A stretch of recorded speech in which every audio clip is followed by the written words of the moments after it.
In this video, I'm going to illustrate how to cut this turtle halter neck gown. Okay, let's go. So before we start the illustration, let's get some details right. The fabric is a scuba fabric. This is an A-line flared, and the flounce at the bottom is about 8 inches in width. The width of the collar could be around 2 inches to 2.5 inches in width. Okay, now to start the A-line, you fold it just the way you saw me folding the paper, and you're just going to draw a straight line. Okay, the line wasn't looking too straight for me, so I went ahead to kind of straighten it out, and this is what I have here, guys. Okay, so after folding like this and drawing the straight line, the next thing I went ahead to do was to mark the length of the flared, how long I want the flared to be. Okay, so after marking that, I took the measurement around my working piece and I just cut it out. Okay, so this is what we have here for the first piece. Remember, the front piece has a joining in front, so you want to consider that when you are cutting the flared. Okay, so for the second piece, I just went ahead to place the first piece on the second paper and I cut it out. Now whatever I'm showing you on paper, you are going to do this on your fabric. Okay, I'm just illustrating with paper. So we have two pieces, one for the front and one for the back.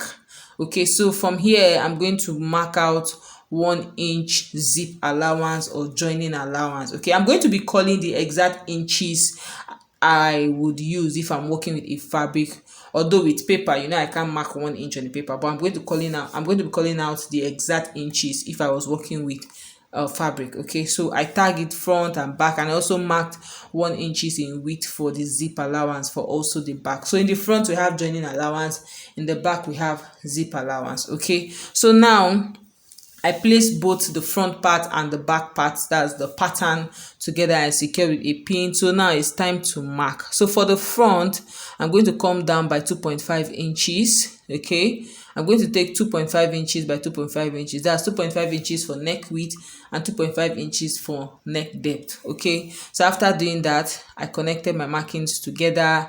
Then I went ahead to mark my shoulder point. Okay, so I marked my shoulder point. I stepped my measurement down by 8 inches to get my bust point.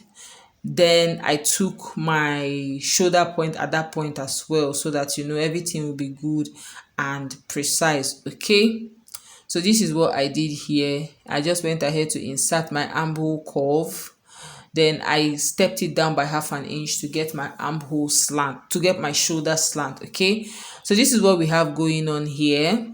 Now for the back, I worked with neck depth of 1 inch and neck width of 2.5 inches. Okay, neck depth of 1 inch and neck width of 2.5 inches. Then I just connected my markings together.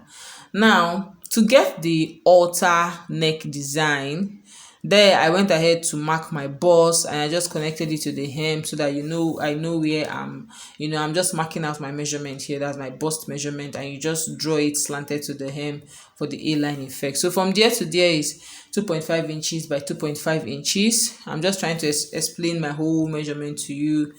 Okay, yeah, so that's what I'm trying to explain to you, that I marked my bust, connected it to the hem. Then for the back, my neck width is 2.5 inches, where my neck depth is 1 inch. Okay, now that's my zip allowance. You understand? Now the next thing I went ahead to do is, from that point I marked 3 inches. Okay, I marked 3 inches and I connected it to my armhole curve. Okay, you are going to do this separately for the front and separately for the back, even if together it's on one paper.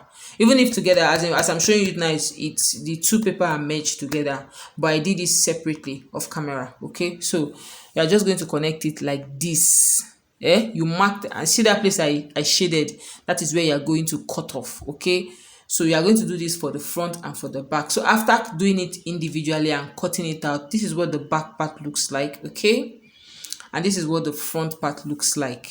Okay, so this is what the front and the back part looks like.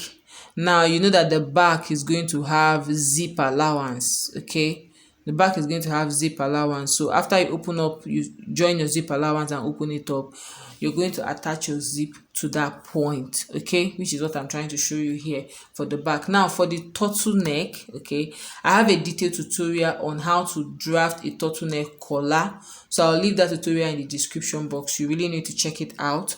But you're going to fold your fabric like this, you know, like a right angle triangle. We all did mathematics. You're going to fold it like this, and you're just going to draw this shape, okay. If it's confusing, I have a detailed tutorial on how to, you know, cut a turtleneck here on this channel, so you want to check that out. I'll leave the link to that tutorial in the description box. So you're just going to draw it like this, and you're going to cut your turtleneck. It is that simple, it is that easy. If you don't know how to cut an A-line flare, I have a detailed tutorial also on how to cut an A-line flare. Check that in the description box. So I've cut the turtleneck, I've cut the flare. Now for the bottom, we have to cut a flounce, okay. We have to cut a flounce, and here is the easiest way to cut a flounce. You're just going to grab your fabric and you try to get the middle point. By getting the middle point, you just need to fold the fabric into 4. So with the help of the crease line, you will get the middle point. Now for the fabric, you have to iron it. When you fold into 4, you have to iron it so you get the crease line, so you know where to draw these lines, okay. So this is, we've drawn the lines. Now the next thing I went ahead to do is from the middle, since I told you that the flounce is around 8 inches in width, you're going to take it 8 inches from the middle on all sides, okay. So you're going to take 8 inches from the middle on all sides, and you're going to mark 8 inches at that point. Now look at how I'm connecting this thing. Just look. You're just going to connect it like that. Yeah, and next you're going to link it to that second 8-inch point, and that is how you're going to continue till you get like circles all over. If you don't know how to cut a flounce, I also have a detailed tutorial on this channel on how to cut a flounce, so I'll leave that tutorial in the description box as well. So you're just going to go around the points and you're going to mark 8 inches so that you can link all the lines together.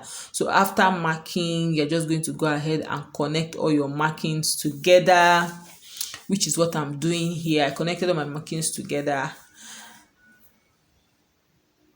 So you're just going to take your time. You should know that this video is sped up, and when you're doing it with fabric, it takes way longer.